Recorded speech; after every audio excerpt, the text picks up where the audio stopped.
Have you ever sat in a meeting and had something important to say and then watched the moment pass because you second guessed you, or for that matter, your voice mattered? Or maybe it's this.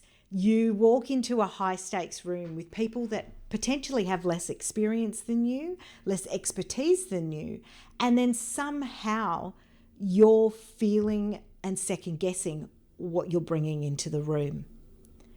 Here's what I know after working with senior female leaders. Your expertise isn't landing the way it should, not because you lack the capability. If anything, that's something you've got spades of. But because there's a gap between your capability and how you're being experienced. And that gap could be costing you visibility, credibility, and the leadership opportunities you've actually earned. Welcome to the Style and Strategy Podcast, where personal brand meets leadership and style. I'm Sonya, a personal brand and style coach who's been exactly where you are, juggling career and business success, personal growth, and finding a style that truly fits. After decades in corporate leadership, I've learned that showing up isn't just about what you do. It's about how you align who you are and how the world sees you. This season, I'm bringing you practical strategies, bold insights, and honest conversations to help you amplify your presence, unlock your next level, and lead with clarity and confidence. Let's dive in. So today I want to talk about something that might surprise you. So the biggest global study on leadership recently revealed what people actually need from their leaders in 2025. And it's not what most women think they need to be proving. So in February 2025, Gallup released the largest study on leadership ever conducted. Over 30,000 people across 52 countries, representing about 76% of the world's adult population. And they asked, what do you need most from your leaders? The answer wasn't strategic vision, it wasn't decisiveness, and it wasn't even competence. 56% of the people said hope. Hope, trust, compassion, and stability. Now, if you're a woman in leadership, you might be thinking, great, so I need to be hopeful, trustworthy, compassionate, and stable in addition to doing everything else that I'm doing. Isn't that just the impossible balancing act I'm already doing? And here's where it gets interesting, right? Because the rules about what executive presence actually means have fundamentally shifted in the last 2 years. And it's finally working for us instead of against us. But what I find is in the conversations that I'm having, it's like most women don't know this yet. So I'm on an absolute mission to make sure that they do, because I am seeing too many brilliant women holding themselves back when they need to be stepping into owning who they really are. Because they don't know this yet, they're still trying to prove themselves using the old playbook, right? Because that's what it feels like you need to do. And that's exactly why these brilliant, capable women are potentially still blending in. So let me take you into a little bit of detail around the Gallup report and research that was found. Now, please note, the original report was issued in February, and there's been some further news coverage over the last quarter or so. So it's really brought it back further sort of analysis and findings from it. But I'm going to take you back to break down what that Gallup report actually found. So, when people were asked to describe leaders who most positively influence their lives, 4 universal needs emerged. So I touched on the first one earlier, hope, 56%. The ability to inspire a belief in a better future, to give people something meaningful to look forward to. The second one being trust, 33%. Reliability, integrity, being someone whose word means something. You know that old saying, do what you say you're going to do? Or, in other words, walk the walk and talk the talk. Talk the talk and walk the walk, I think it might be. I think you know what I mean. The number 3 was compassion, 7%. Making people feel cared about and listened to. I found that 7% actually quite interesting, because I think today that in some circumstances we're missing a little bit of compassion. So I was actually surprised with that number. I'd be interested to know what you think. And then finally, stability is only at 4%. So providing psychological safety during uncertainty. Again, a little bit of a surprise to me, but then again, given the shift in the workforce population and the increase on what I'm going to call maybe portfolio careers popping up, maybe this is why the stability has come in only at 4%. But that's, like I said, providing psychological safety during uncertainty. But here's what I want you to take away from this. When leaders meet these needs, well-being goes through the roof, right? It actually improves dramatically. So the rates increase from 33% to 38%. And the whole impact of not feeling engaged, focused in on what the organization is doing and all of that sort of stuff in leadership, that element of it goes up with it. So, interestingly, right, hope isn't fluff. Hope is actually strategy. But here's what I see women getting stuck on. Because for decades, we've been told that what it takes to be taken seriously as leaders, we need to be more assertive, more confident, more strategic, and more masculine. And when we start to show compassion, care, vulnerability, we're told, and tell me if I'm wrong around this, but we're told that's a bit too soft for leadership, or you don't have that impact. But the research now is proving what I've been saying for years. The collaborative, the inclusive, the emotionally intelligent leadership that women naturally bring, that is a strategic advantage. So the problem isn't your leadership style. It's potentially that your presence and how you're visually experienced and verbally experienced isn't matching the weight of the expertise that you bring into a room. So let me share what I hear constantly from the women I work with, right? It's I overthink, I over-prepare, I struggle to voice my opinion because in my head it needs to sound perfect when the person next to me probably doesn't have that. It might be that I make myself smaller so others in more senior positions feel less threatened. Or I will spend my days thinking, well, maybe not days, but I'll spend my mornings thinking, what am I wearing? Because I don't want to be seen as A, B, C. These are brilliant women, strategic thinkers, deep experts in their fields, and yet there is this disconnect. Capable, but not being experienced as they want to be. Respected, but not really impacting with the gravitas that they want. And they're valued for their execution, but not always invited to the table when it comes to strategy. Or when they are invited, they're not voicing their view because something in their head is saying otherwise. And so if we pull out another report by McKinsey in 2024, that particular piece of research confirms that 54% of women in leadership experience what they call competence-based microaggressions, i.e. having their judgment questioned in areas where they're literally the expert. So just let that land. 54%? That's crazy.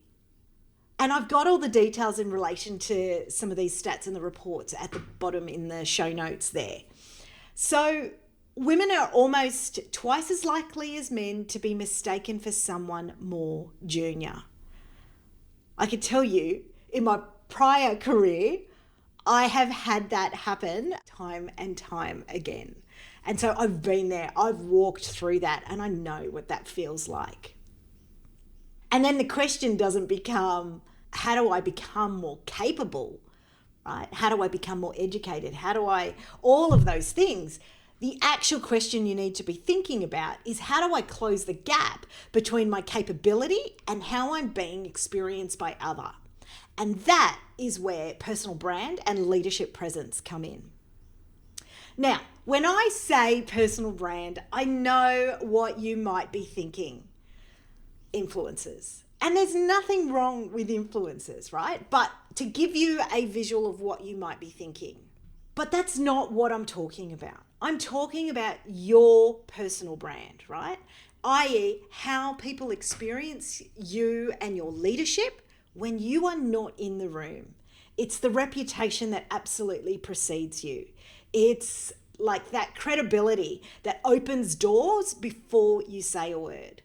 That trust that allows your ideas to really land in the moment. And here's why it matters more than ever. Research shows that 50% of a company's reputation and 44% of its market value is attributed to the CEO's reputation. So, not the product, not the strategy, the leader, right? Your presence at that level is how you show up, how you communicate, how you're visually experienced. It determines how all that expertise that you've got is actually received. You know that I've talked about that first impressions, can form within milliseconds now. And that gap, over the years has actually dropped significantly. And that 55% of that impression, that initial impression, appearance plays into that mix. Now, I'm not saying that to create any sort of pressure or anything like that, right? I'm just trying to give you some of the facts around it. And I'm saying it because it's real, right? And I know that you would have experienced it. Every time you walk into a meeting, you present to stakeholders, and if your personal brand and how your experience doesn't match that expertise that you're bringing, that leadership capability, I know that you are working twice as hard for half of that recognition. And that was why I'm so passionate about the work that I do and why I pulled it together in what I like to call my framework, the 3D impact method. Because I kept seeing these amazing women with decades of experience, deep expertise, proven results, and they were being underestimated, and they didn't actually see the brilliance that they actually brought to the table, right? And the level that they were operating at. So I want to talk to you a little bit around it, right? So I call it the 3D impact method, right? Why? The objective is we want to create impact. But the 3D element is, yes, my framework has 3 actual literal Ds in it, but more so, I was so tired of when I was in that world of being seen as 2D and not 3D. And there is so much depth to everyone, regardless whether you're female or male, right? That sometimes you get boxed in, especially in particular roles that you've been doing for a long time. Suddenly that role kind of connects to you and people forget that you've got this broad, diverse experience to bring through. So this is why I put together these 3 critical pieces. So the first one being discover. So this is all about your leadership identity. So where we define who you are at your core and what you stand for, how you lead when you're at your best. And I've got a number of proprietary frameworks as part of that to get really clear on that version of you that needs to be seen. And a big component of this is using human design for leadership, or as I like to call it, leadership by design, right? A unique ability to be able to look at both the mind side as well as energetic frequency and how you bring that and how that's experienced by others. The second part of that critical component is define. So that's style strategy, how you visually and verbally express that identity, right? And I'm not talking old school dressing for success. So I want to be really clear on that. Yes, that can play a role, but it's not really the fundamentals of what I'm about, right? What we're doing here is really creating a signature style and communication approach that is a visual brand that reinforces that credibility and authority, but most importantly, feels like you. Not a cookie cutter approach. It is unique to you and what you bring to the table. And then finally is the design element, right? And this is like visibility strategy. This is how you show up in the rooms that matter, how you're experienced digitally and in person, and how that presence lands before you even speak. Because that is what's going to take you from holding back in those rooms to finding and connecting with your own personal power. So when you're walking in there with the three of them combined, you're leading with impact. Because when you go back to that Gallup report on hope, trust, compassion, and stability, the 4 things that they're saying people need from their leaders, they don't exist in this isolated world over here, right? If people can't trust you, if they don't kind of know you, they can't receive the vision you're putting out there if your presence doesn't match the weight of your message. And they can't feel that stability from you, right? Even though that makes up a smaller amount, it's still there, right? They can't feel the stability, the conviction from you if your own identity feels like it's slightly off and you're not sure. Your personal brand, think about it as the infrastructure that allows your leadership to really be felt. So here's something that might give you permission to stop doubting yourself. And I know you might be thinking, I'm not doubting myself. I don't think I am doubting myself. Am I? Maybe. Korn Ferry in 2024 did some research that found 71% of CEOs experience imposter syndrome. Yeah, take a double take there, right? I bet you don't think like when you're looking at some CEOs out there that they're feeling that. But 7 out of 10 CEOs felt like they're somehow having to put a mask on. That whole old concept of faking it till you make it. Again, expertise has nothing to do with it because they're competent enough to recognize how much they still don't know. And that's why normally in those cases, they have a really good, strong team around them. Here's what that research also found. 85% of those same CEOs simultaneously feel totally competent in their roles. So let me just wind that back. That imposter syndrome that you're feeling does not equate to you're unqualified. It means that you are self-aware enough to see complexity. It means that you care enough to question, am I doing it right? The problem is actually when that doubt stops you from owning your own presence.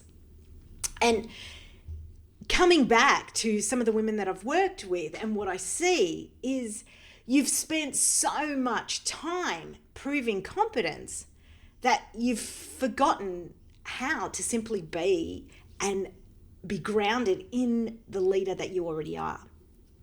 You might be waiting for permission, waiting to feel ready, waiting for someone else to validate what you already know. But leadership presence isn't something you earn once and keep forever, right? I can tell you it's an evolution.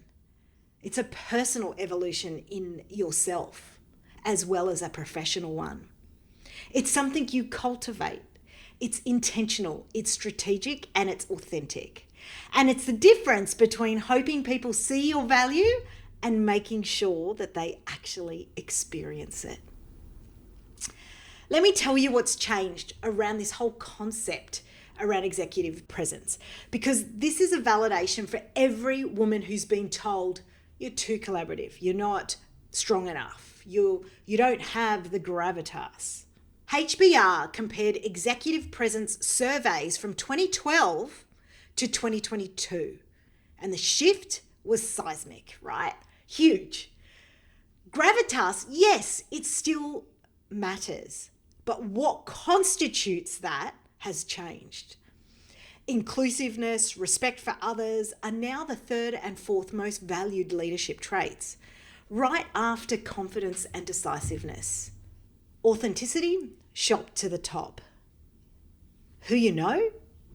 Not necessarily. And just last month, I was listening to a podcast with Brene Brown and Adam Grant, and they had a conversation that captures exactly why this shift matters. Brene Brown was writing and speaking about the problems associated with traditional versions of executive presence in her book, and they were having a conversation about that. And Adam Grant had actually said, and you can certainly validate this I'll have in the show notes the podcast that I'm referring to here, but he actually said that executive presence is a cover for discriminating against women and introverts. Interesting, right? I think he said what some of us might have been thinking. So when organizations say a woman doesn't have executive presence, are they really talking about the performative confidence, the bravado that was coded previously as leadership for decades? But as Grant points out in this particular podcast, he talks to, is she competent? Is she caring? Does she make her people feel better? Is she delivering? Then promote her. Give her a go. Brown also introduced a different concept called pocket presence, and I thought this was quite interesting. So it was around situational awareness, systems thinking, and the ability to read what's happening in a room without needing to dominate it. And here's the key difference. Effectively, they were describing really the old school executive presence as individual performance, whereas pocket presence, the collective capability. So it's not about having all the answers. It's about holding that space for the right question. And for women in leadership, this is validation.